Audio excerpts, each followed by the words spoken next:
राष्ट्रपति के निर्वाचन में जो है एकल संक्रमणीय अनुपातिक पद्धति अपनाई जाती है। आयु एकल संक्रमणीय अनुपातिक पद्धति क्या होती है,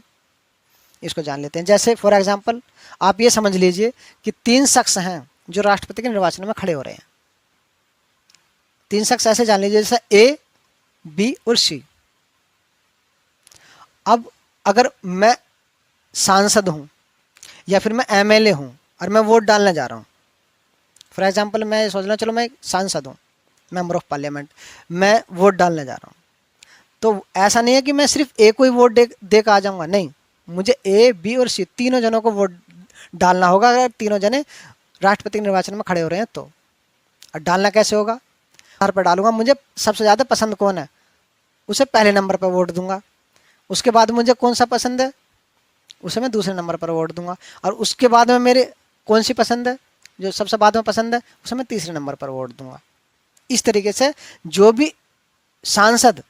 या विधायक आएंगे वो सभी इसी तरीके से वोट डालेंगे। सभी वोट सभी को देना, कैंडिडेटों को जो भी राष्ट्रपति पद के लिए खड़े हो रहे हैं उन सभी को वोट देना है। समझ रहे हो ना आप।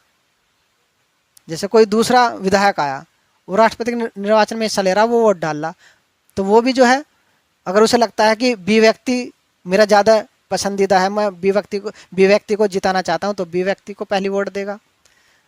फिर वो चाहता है कि अगर बी व्यक्ति किसी वजह से ना जीता तो मेरी दूसरी पसंद जो है वो ए व्यक्ति है, वो ए को दूसरे नंबर पर वोट दे देगा। सी जो है मेरी तीसरी पसंद है, वो तीसरे नंबर पर सी व्यक्ति को वोट दे देगा। फिर कोई और आता है, उसका सी व्यक्ति जो है पसंदीदा है पहले नंबर पर, वो सबसे ज़्यादा सी व्यक्ति को पसंद करता है, तो पहले नंबर पर सी व्यक्ति को वोट डाल देगा। ठीक है, फिर वो बी व्यक्ति को डालेगा, वही व्यक्ति, यानी बी को दूसरे नंबर पर रखेगा और सी को जो है तीसरे नंबर पर, अगर वो रखना चाहता है तो। इस तरीके से यानी वरीयता क्रम में जो है वो वोट डालेगा। हर सांसद या एमएलए यानी विधायक जो कैंडिडेट खड़े हो रहे हैं उन सभी को जो है वोट देंगे वन बाय वन कर, एक साथ ही। जैसे एग्जाम्पल से थोड़ा समझ लेते हैं, स्क्रीन पर आपको नज़र आ जाएगा साफ साफ। जैसे ए, बी और सी 3 जो है राष्ट्रपति पद के लिए खड़े हो रहे हैं। पहला व्यक्ति आया कोई, उसने जो है ए को जो है पहले नंबर पर वोट दिया, बी को दूसरे नंबर पर वोट दिया और सी को तीसरे नंबर पर, यानी इसकी पहली पसंद है ए, दूसरी पसंद है बी और तीसरी पसंद है सी। कोई दूसरा व्यक्ति आता है, फिर वो ए को जो है तीसरे नंबर पर रखता है, यानी सबसे बाद में, और बी उसका फेवरेट है, यानी बी को वो जिताना चाहता है, तो बी को वो पहले नंबर पर वोट देता है, और सी को जो है वो दूसरे नंबर पर वोट देता है, यानी उसका सबसे फेवरेट है जो है बी व्यक्ति, और वो दूसरे नंबर पर सी को देता है, और ए को जो है तीसरे नंबर पर वोट देता है। इस तरीके से कोई तीसरा व्यक्ति आता है, वो ए को जो है पहले नंबर पर वोट देता है, बी को दूसरे नंबर पर और सी को तीसरे नंबर पर वोट देता है, यानी तीसरी वरीयता देता है। कोई चौथा व्यक्ति आता है, वो ए को पहली वरीयता देता है, ठीक है, बी को तीसरी और सी को दूसरी। इसी तरीके से कोई और नेक्स्ट आता है 5वां व्यक्ति,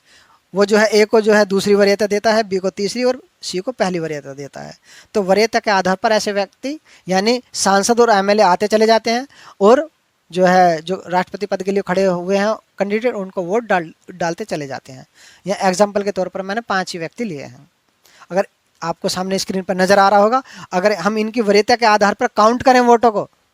कि ए को पहले नंबर पर कितनी वोट मिली है,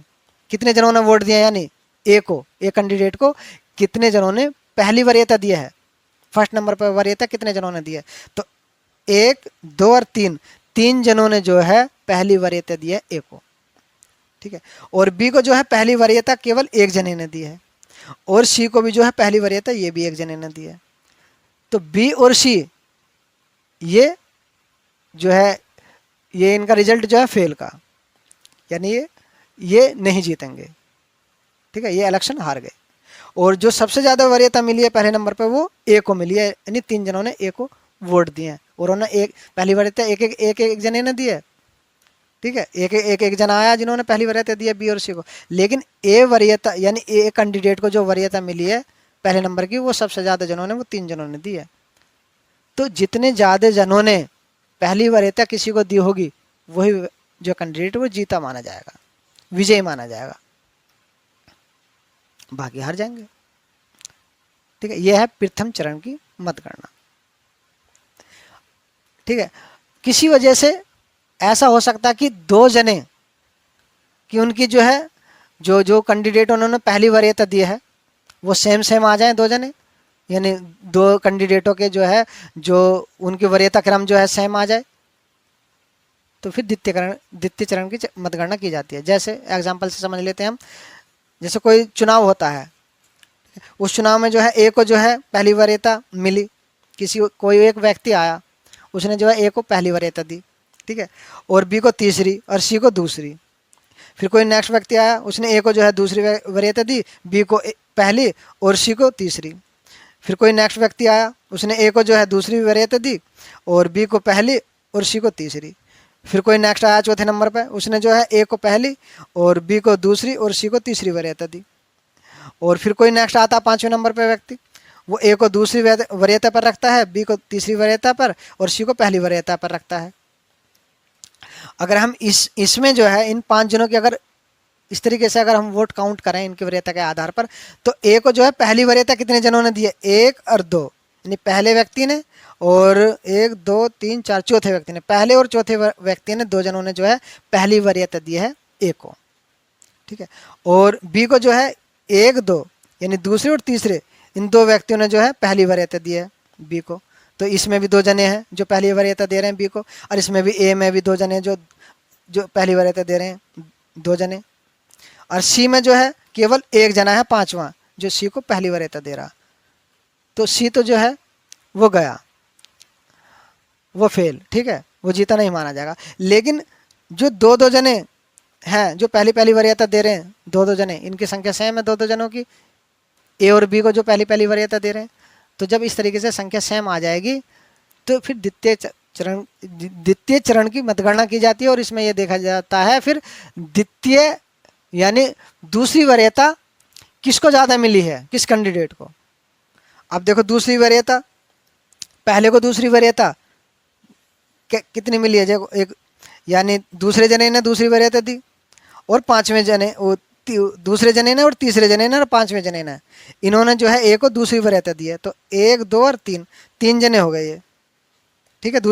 3 जने हो गए जो दूसरी वरीयता दे रहे हैं ए को। अब बी को देख लेते हैं, दूसरी वरीयता कितने जनों ने दी है, केवल 1 जने ने, चौथे जने ने जो है बी को दूसरी वरीयता दी है, 1 जने ने केवल। और सी में जो है दूसरी वरीयता कितने जनों ने दी है, केवल 1 जने ने, पहले जने ने दूसरी वरीयता दी है 1 जने ने केवल। तो दूसरी वरीयता बी और सी को तो 1 1 जने ने दी है, लेकिन ए को जो है 3 जनों ने दूसरी वरीयता दी है, तो इसलिए दूसरी वरीयता के आधार पर जो है, यानी द्वितीय चरण की मतगणना के आधार पर जो है, जो दूसरी वरीयता जो है ए कैंडिडेट को सबसे ज़्यादा जनों ने दिया, यानी 3 जनों ने, जो मैंने आपको एग्जाम्पल दिखाया इसके आधार पर, ठीक है। तो इस तरीके से जो है इनकी वोट काउंट होती हैं, और जिसके जो है वरीयता सबसे ज़्यादा होती है उसको जो है वो विजयी घोषित कर दिया जाता है। उम्मीद करता हूँ कि मैंने जो आपको समझाया पढ़ाया वो आपको अच्छे समझ में आ गया होगा।